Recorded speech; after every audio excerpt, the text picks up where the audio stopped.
Allahabad court ने judgement दिया था, उनके चुनाव को रद्द-बातल किया था न्यायालय का। उन्होंने संविधान को कूड़े कचरे में डाल दिया, इमरजेंसी डाल दी, हिंदुस्तान को जेल में खाने बंद कर दिया। उन्होंने संविधान का उपयोग सिर्फ और सिर्फ अपने एकाधिकार के लिए किया।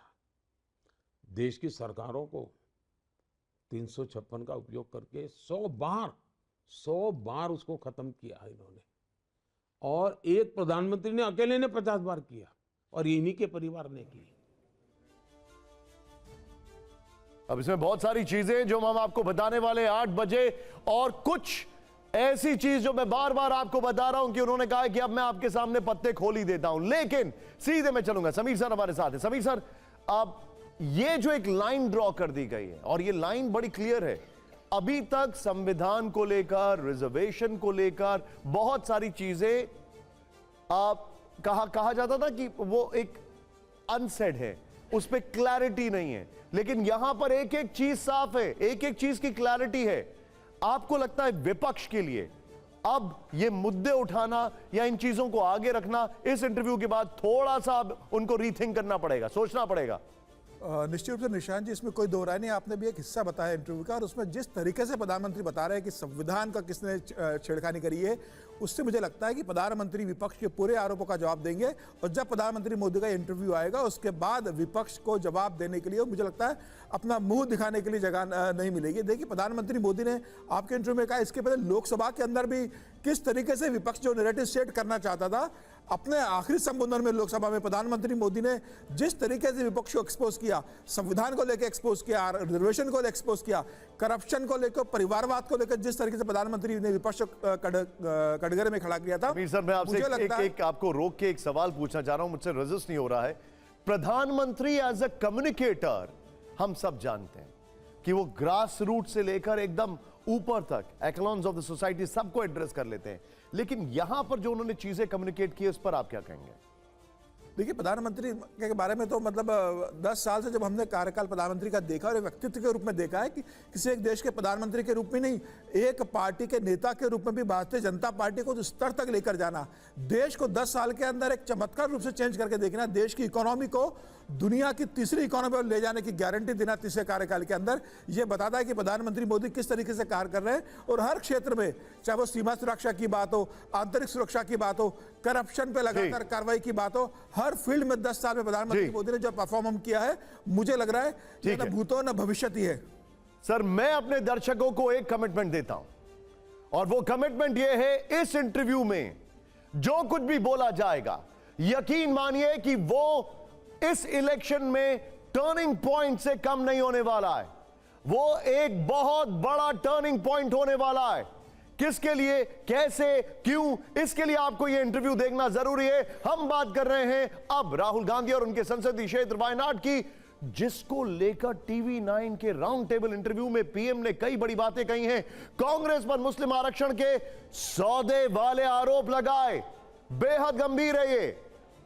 टीवी 9 से बातचीत में प्रधानमंत्री ने कांग्रेस से पूछा कि मुस्लिम आरक्षण पर क्या वायनाड में सौदा नहीं हुआ? क्या वायनाड जिताने के लिए बदले का सौदा हुआ है? क्या धर्म आधारित आरक्षण संविधान के खिलाफ नहीं है? आप पीएम के इंटरव्यू का वायनाड वाला वो हिस्सा सुनिए, इस बयान का जो राजनीतिक रेंज है वो दिल्ली से लेकर वायनाड तक है। प्रधानमंत्री and 5 editors round table interview देखिए आज रात 8 बजे। क्या वायनाड में सौदा हुआ है? क्या मेरे मन में क्वेश्चन है, क्या वायनाड में सौदा हुआ है? क्या कि आपको मुसलमानों को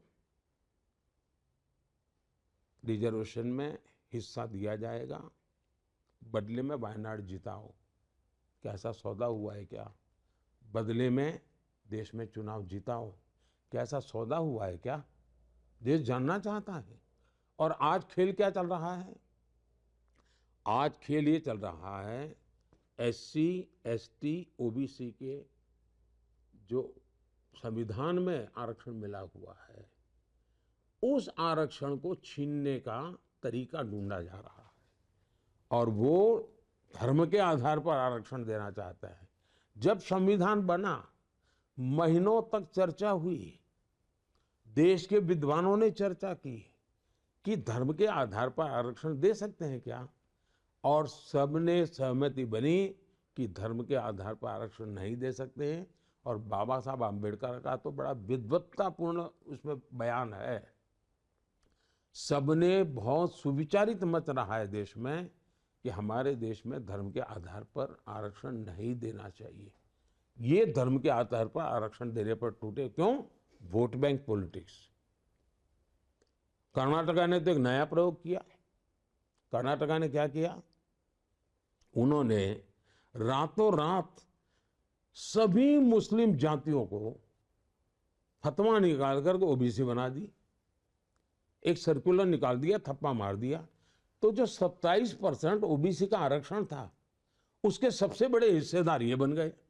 उनका लूट लिया, डाका डाल दिया। तो इनके लिए संविधान ये एक खेल है। क्या इस देश में 75 साल में भारत का संविधान लागू हुआ था क्या? लेकिन यकीन मानिए, अब जो मैं आपको बताने वाला हूं वो एक बहुत ही इमोशनल पार्ट था इस इंटरव्यू का। अब हम आपको 510 रुपए वाली उस इमोशनल कहानी के बारे में बताने वाले हैं जिसका जिक्र इस इंटरव्यू में हुआ। और इस कहानी को सुनकर प्रधानमंत्री मोदी भी थोड़ा हैरान रह गए। ये रील देखें आप। एक दिन एक 82 इयर्स ओल्ड एक मैन आया था। उनने खड़ा था, मैंने पूछा, बोलिए आपको क्या मदद चाहिए? तब उन्होंने बोला, सर जी मैं मदद पूछने के लिए नहीं आया है, मैंने मदद करने के लिए आया है। मैंने उनका पैसा लाया है, ये 500 रुपीज़ एड्रेस है उनका। ये बहुत बड़ा तोहफा है, 500 रुपीज़ एंड 10 रुपीज़। मैं इसको पीएम केयर में डालूंगा। प्रधानमंत्री मोदी और टीवी 9 के राउंड टेबल इंटरव्यू से निकली ये वो कहानी है जिसे अपने देश प्रेम वाली लाइब्रेरी में स्टोर कर लीजिए। उनने खड़ा था, मैंने पूछा, बोलिए आपको क्या मदद चाहिए? तब उन्होंने बोला, सर जी मैं मदद पूछने के लिए नहीं आया है, मैंने मदद करने के लिए आया है। एक बार नहीं, बार बार सुनिए और नमन कीजिए 82 साल के एक ऐसे बुजुर्ग को जो पेशे से बुनकर थे, जिनके दिल में देश बसता था। नाम था कुदुर होन्ना। राउंड टेबल इंटरव्यू में प्रधानमंत्री के सामने टीवी 9 कन्नड़ के संपादक रंगनाथन भारद्वाज ने अपने हाथों में जो 510 रुपए लिए हैं, वो उन्हें कर्नाटक में रहने वाले कुदुर होन्ना ने तब दिए थे जब देश पर कोरोना का संकट था। तब उन्होंने क्या कहा था, गौर से सुनिएगा। ಏನ್ ಮಾಡಬೇಕು, ನಾವು ಏನಾಗಬೇಕು ಅಂತ ಸರ್, ನಾವು ಹೇಳಿದ ರೂಪಾಯಿ ಕೊಡ್ತಾ ಇದ್ದೀವಿ ಸರ್, ನೀವು ದಯವಿಟ್ಟು ಮೋದಿ ಕಳಿಸ್ತಿರೋ। कुदुर होन्ना ने वादा किया था वो हर महीने अपनी जमा पूंजी से 510 रुपए देश के लिए देंगे, लेकिन अफसोस कोरोना काल में अगले ही महीने उनका निधन हो गया। अब जब उनकी अमानत को राउंड टेबल इंटरव्यू में पीएम मोदी को सौंपा गया तो ये लम्हा और पीएम के साथ हुआ ये संवाद दिल को छू लेने वाला था। 500 रुपीज़ एंड 10 रुपीज़। मैं इसको पीएम केयर में डालूंगा। ये बहुत बड़ी बात है, बहुत बड़ी बात है। एक दिन एक 82 इयर्स ओल्ड एक मैन आया था।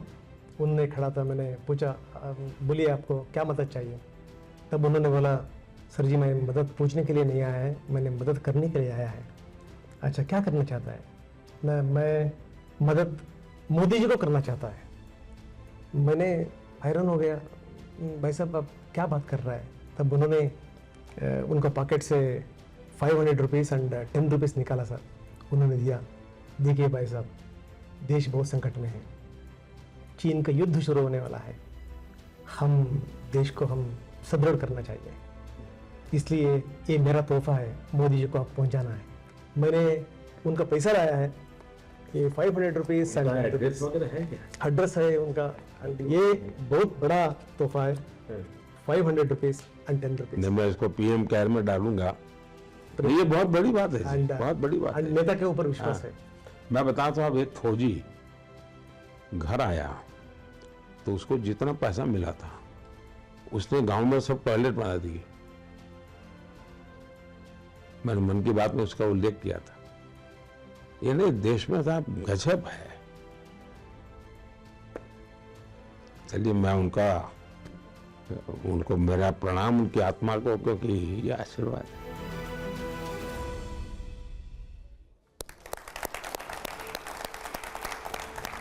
ये वाकई में एक बहुत ही इमोशनल मोमेंट था। जब ये पूरा एपिसोड आपके सामने आएगा तो यकीन मानिए आप सोचेंगे वाकई में क्या क्या इस इंटरव्यू में है। बस अब 33 मिनट बने रहिए हमारे साथ। ये कवरेज नॉन स्टॉप जारी है और फिर 8 बजे तो अपॉइंटमेंट फिक्स है। एक छोटा सा ब्रेक।